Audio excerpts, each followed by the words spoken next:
Dear students, BA द्वितीय वर्ष में फर्स्ट पेपर संसाधन भूगोल के अंतर्गत हम गैर परंपरागत ऊर्जा स्रोतों के बारे में अध्ययन कर रहे थे, जिसमें हमने सौर ऊर्जा और पवन ऊर्जा के बारे में अध्ययन किया। अब जो हमारा नेक्स्ट गैर परंपरागत ऊर्जा स्रोत है वह है बायोमास ऊर्जा। बायोमास ऊर्जा होती क्या है? अगर हम बात करते हैं इसके बारे में, तो जो पेड़ पौधे और जो कूड़ा करकट होता है, पशुओं का मल है, घरों से निकलने वाला जो अपशिष्ट पदार्थ है, खरपतवार, इसके अलावा जो लकड़ी उद्योग में एक्स्ट्रा वेस्ट मटेरियल निकलता है, उस सभी के द्वारा जो ऊर्जा प्राप्त की जाती है उसे हम बायोगैस या बायोमास ऊर्जा कहते हैं। इसमें जो चीनी मिल होती है, चीनी मिल से जो छोई निकलती है, उस छोई का सबसे ज़्यादा उपयोग बायोमास ऊर्जा बनाने के लिए किया जाता है। ये जितने भी अपशिष्ट पदार्थ होते हैं, जैसे पेड़ पौधे वगैरह आदि सभी जितना भी कचरा होता है, उसे एक गड्ढा खोद करके उस गड्ढे के अंदर दबा दिया जाता है और धीरे धीरे उसमें प्रक्रिया होती है, जिसके फलस्वरूप इस गैस का निर्माण होता है या इस ऊर्जा का निर्माण होता है। तो यह जो ऊर्जा है ये भी सूरज की तरह और हवा की तरह बार बार उपयोग में ली जाती है और ये भी रिसाइकेलेबल है और इसका भी बहुत ज़्यादा इम्पोर्टेंट यूज़ है।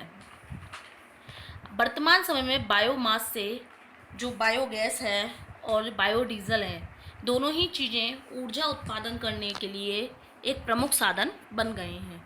यानी जो बायोमास है उसके द्वारा बायोगैस और बायोडीजल दोनों का निर्माण किया जाता है। इनके द्वारा जो हमें ऊर्जा की प्राप्ति होती है वह ऊर्जा काफ़ी अधिकतर क्षमता वाली होती है।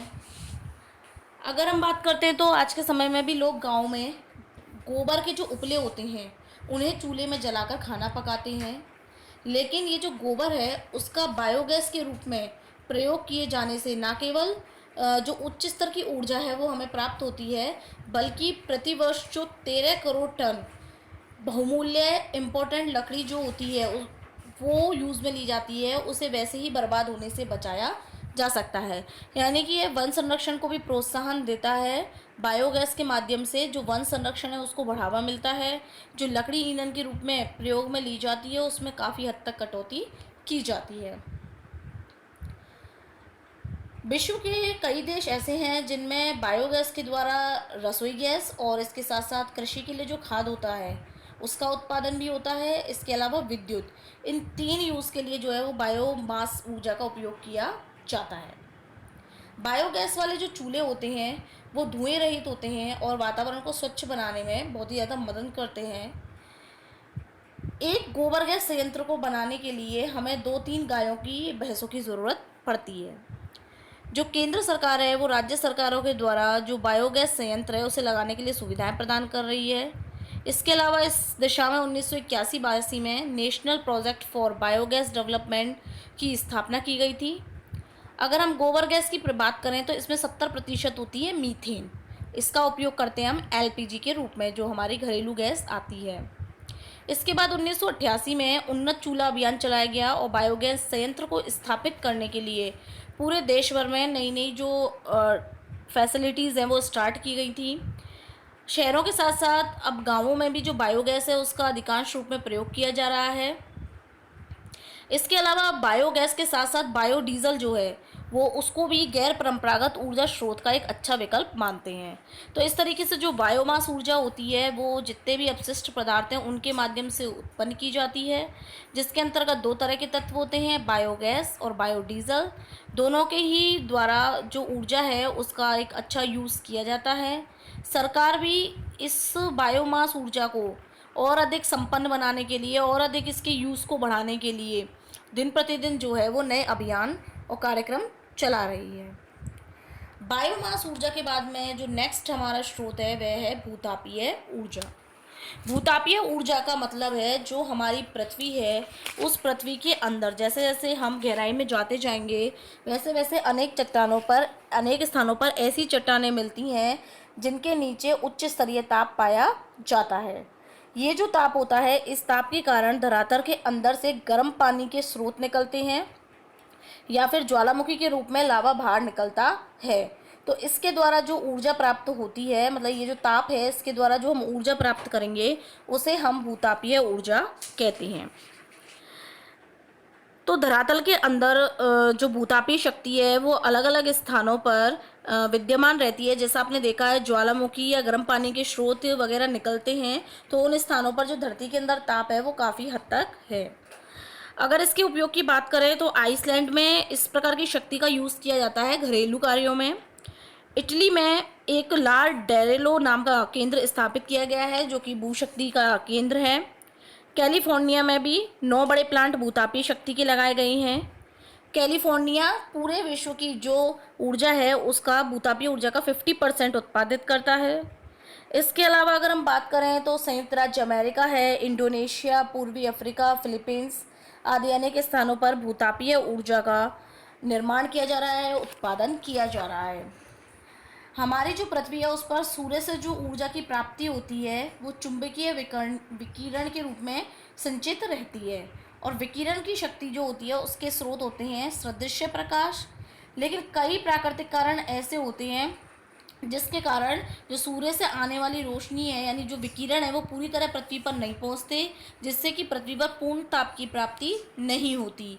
इसीलिए जो भूतापीय ऊर्जा का उत्पादन है वो विश्व के कई मतलब बहुत कम देश ऐसे हैं जिनके तक ही सीमित रह गया है। मतलब सभी क्षेत्रों में जो है वो ज्वालामुखी और गर्म जल के स्रोत वगैरह इनका विस्तार कम रहता है।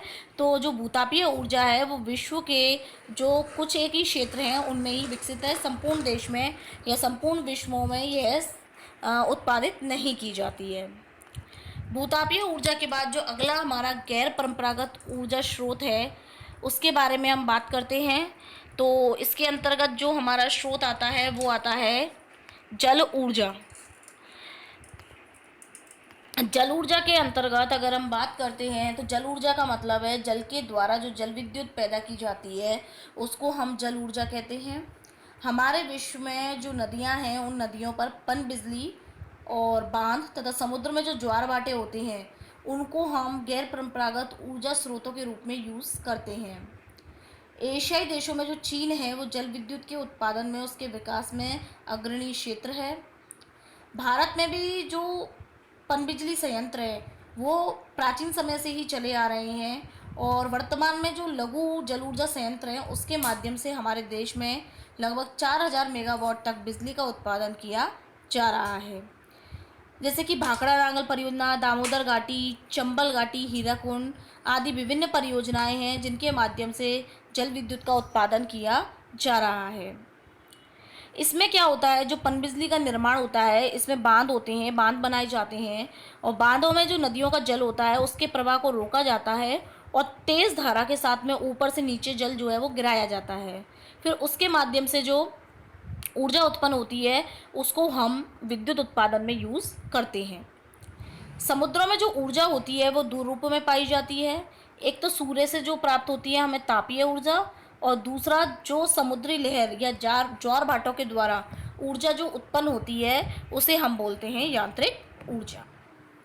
तो जो समुद्री ताप ऊर्जा है अगर हम उसके बारे में बात करते हैं तो जो समुद्री ताप ऊर्जा है इसका उपयोग विद्युत उत्पादन के साथ साथ अन्य कार्यों में भी किया जाता है। समुद्री यांत्रिक ऊर्जा जो सूर्य ताप ऊर्जा है उससे थोड़ी सी भिन्न है।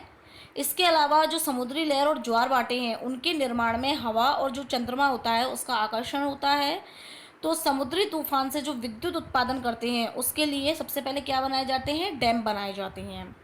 विश्व का सबसे पहला जो ज्वारीय धारा जनरेटर है वो स्ट्रैकफोर्ड झील में लगाया गया था।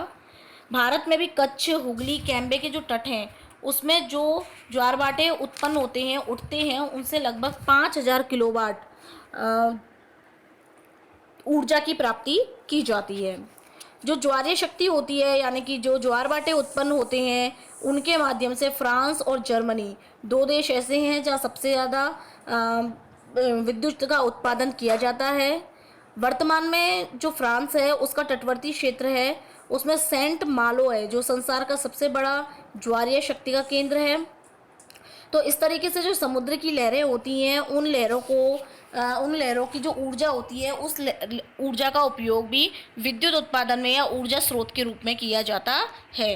तो जल की जो ऊर्जा है वो विभिन्न तरीकों से हमारे लिए काम में आती है। विभिन्न प्रकार के बांध बनाकर हम इसका यूज करते हैं।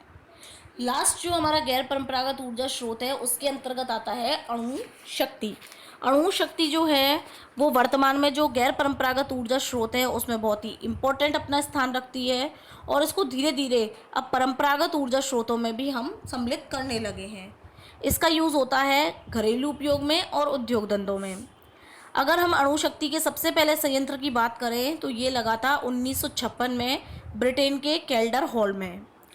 इस समय वर्तमान में ब्रिटेन में लगभग 35 अणु शक्ति केंद्र हैं और इनसे लगभग 15% उत्पादन होता है। संयुक्त राज्य अमेरिका भी एक अणु शक्ति उत्पादन का प्रमुख केंद्र है, जहां 66 केंद्र निर्माण क्षमता रखते हैं और 142 इकाइयाँ ऐसी हैं जो कि निर्माणाधीन हैं। और जो अमेरिका देश है उसकी कुल शक्ति का ये संयंत्र लगभग 11% उत्पादित करते हैं। अन्य देशों की हम बात करें तो इसमें आते हैं जापान, जर्मनी, रूस, फ्रांस, स्वीडन, कनाडा, स्पेन, जिनमें अणु शक्ति का उत्पादन किया जाता है। इसके अलावा मिस्र, ब्राज़ील, इराक, ईरान, दक्षिण Korea, Taiwan, Bharat, Pakistan, Argentina आदि देश जो हैं वो भी अणु शक्ति के केंद्र स्थापित कर रहे हैं। अगर हम अणु शक्ति या गैर परंपरागत स्रोतों के उपयोग की बात करते हैं तो विकसित देशों की तुलना में जो विकासशील देश हैं उनमें गैर परंपरागत ऊर्जा स्रोतों का अधिक उपयोग किया जाता है। भारत में भी अणु शक्ति का काफ़ी हद तक उपयोग किया जा रहा है, और भारत जो अपनी कुल शक्ति प्राप्त करता है उसमें 2.23% अणु शक्ति से प्राप्त करता है। तो इस तरीके से हमने गैर परंपरागत परंपरागत ऊर्जा स्रोतों के बारे में अध्ययन किया। ये जो हमारा टॉपिक था वो यूनिट फर्स्ट का लास्ट टॉपिक था। अब हम इसके बाद स्टार्ट करेंगे यूनिट सेकंड। Thank you.